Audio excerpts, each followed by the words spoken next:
ರಕ್ಷಾಬಂಧನದ ಮೂಲ ಮಹಾಭಾರತ ಯುಗದೊಂದಿಗೆ ಸಂಬಂಧಿಸಿದೆ. ರಕ್ಷಾಬಂಧನಕ್ಕೆ ಹಲವಾರು ಪೌರಾಣಿಕ ಕ್ಷಣಗಳ ಉದಾಹರಣೆಗಳಿವೆ.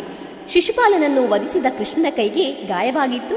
ಆ ಕ್ಷಣದಲ್ಲಿ ದ್ರೌಪದಿ ತನ್ನ ಸೀರೆಯ ಒಂದು ತುಣುಕನ್ನು ಹರಿದು ಕೃಷ್ಣನ ಕೈಗೆ ಕಟ್ಟಿದಳು. ಹಾಗೆ ಕೃಷ್ಣನು ದ್ರೌಪದಿಯ ವಸ್ತ್ರಾಪಹರಣದಲ್ಲಿ ರಕ್ಷಿಸಿದರು. ಇದು ರಕ್ಷಾಸ್ತೋತ್ರದ ಪರಂಪರೆಯ ಆರಂಭ ಎಂದು ಪರಿಗಣಿಸಲಾಗುತ್ತದೆ. ಹಾಗೆಯೇ ಇಂದ್ರನು ಅಸುರರ ಎದುರು ಯುದ್ಧಕ್ಕೆ ಹೋದಾಗ ಅವನ ಪತ್ನಿ ಸಚೀದೇವಿ ಆತಂಕದಿಂದ ಇಂದ್ರನಿಗೆ ರಕ್ಷೆ ಕಟ್ಟಿದಳು. ಈ ರಕ್ಷೆಯ ಶಕ್ತಿಯಿಂದ ಇಂದ್ರನು ವಿಜಯಶಾಲಿಯಾದನು.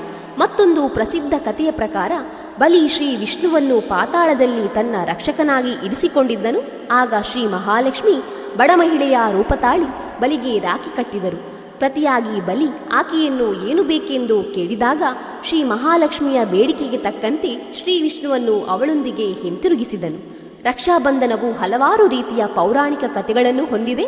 ಈ ಎಲ್ಲ ಕಥೆಗಳು ನಮಗೆ ಹೇಳುವುದೇನೆಂದರೆ, ರಕ್ಷೆ ಎಂಬುದು ಕೇವಲ ದಾರವಲ್ಲ, ಅದು ವಿಶ್ವಾಸ, ಪ್ರೀತಿ, ಧೈರ್ಯ ಮತ್ತು ನಿಸ್ವಾರ್ಥದ ಸಂಬಂಧ. ಇದು ಸಹೋದರ ಸಹೋದರಿಯರ ಪವಿತ್ರ ಬಾಂಧವ್ಯದ ಸಂಕೇತ. ಎಲ್ಲರಿಗೂ ರಕ್ಷಾಬಂಧನದ ಶುಭಾಶಯಗಳು. Download ShareChat.